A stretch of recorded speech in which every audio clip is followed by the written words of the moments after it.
Hey YouTube, I have some bad news. See, I've been getting some death threats from Muslims, and I'm gonna have to shut down this ministry. I know you're all heartbroken, but, they have some information about me that would make it possible for them to find me and harm me or the people that I care about, so I'm going to have to give this ministry over to someone who is much smarter than I am, someone who will fill you with the light of God's love. No, I'm just kidding, obviously. Let's see. This video is actually going to be about what it says in the title, which is gender. I was having some thoughts on that today, and I thought I would say a few things. I have, as usual, prepared a couple of pages that I will now read to you thusly. Alright, no factor is more fundamental to individual identity than gender, and no factor is more beyond one's control, at least in most cases. There are those who change, but I don't really believe in. I don't really believe that getting a sex change operation makes you a member of the other gender.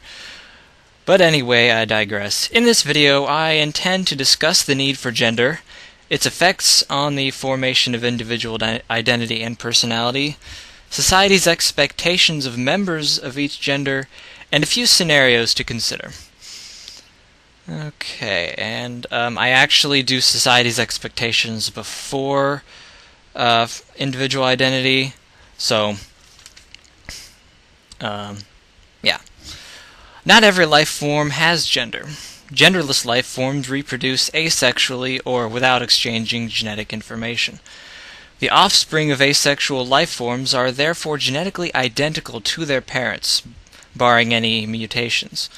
Sexual reproduction results in genetic variations, which are very conducive to the survival of both the individual and the species.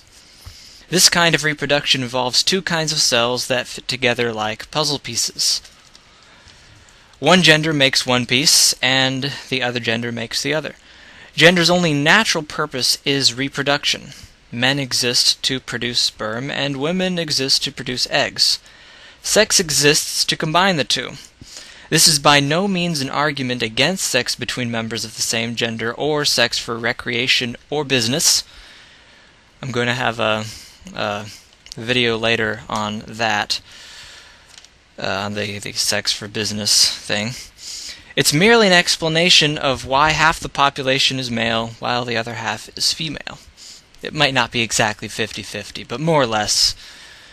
Yeah. Does a woman therefore have to like pink and wear dresses in order to be female? Color preference, in case I didn't say that word very well, has no effect whatsoever on a female body's ability to produce eggs and give birth.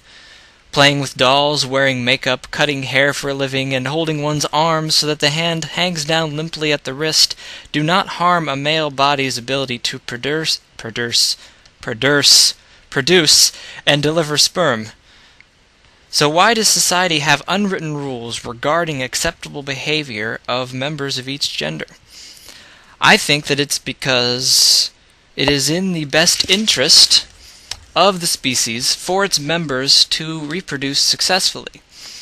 The first step is for each individual to conduct oneself in a manner that attracts a mate. Each gender has characteristics that set it apart from the other, so a male who exhibits female characteristics is less likely to attract a female, and vice versa for the female. Individuals within a society are more concerned with their own survival than that of others, but society as a whole takes an active interest in the development of individuals into successfully reproductive members of their respective genders. Let's see, there is an aspect, a racism aspect of this, but I don't really want to get into it with this video. Again, it's a video for another time, and I may forget to do it. So if you really want to see my thoughts on racism as it pertains to this, then remind me. Where does individual choice fit into this contest of gender identity and reproduction? Well, individual choice is always a factor in everything. You don't have to do anything that is within your power to physically avoid. You don't want to have kids? Don't attract a mate. You still want to have sex? Use contraceptives. Or do it with a member of your own gender. Let's see. You got pregnant anyway? Have an abortion. Life is sacred to you? Don't have sex. Just because you want to do something doesn't mean you have to do it. You are an individual first and a member of the human race second. Do what you think you should do, not what society expects of you, and not what you are compelled to do by forces outside your control, i.e., your gender. Or if you're Christian, what God wants you to do. Obey your will and nothing else. Now for the scenarios. What if you could change your gender at will? Would you prefer to spend more time as a male or as a female? What if you could give up your gender and all desire for sex? I think that would make things a lot simpler. I'm not sure if I'd actually do it, but maybe. What if there were 3 genders that reproduced in a paper, rock, scissors fashion?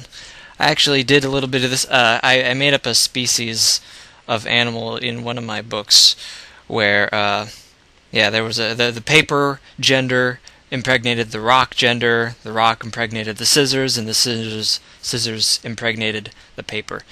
It's kind of an interesting thought.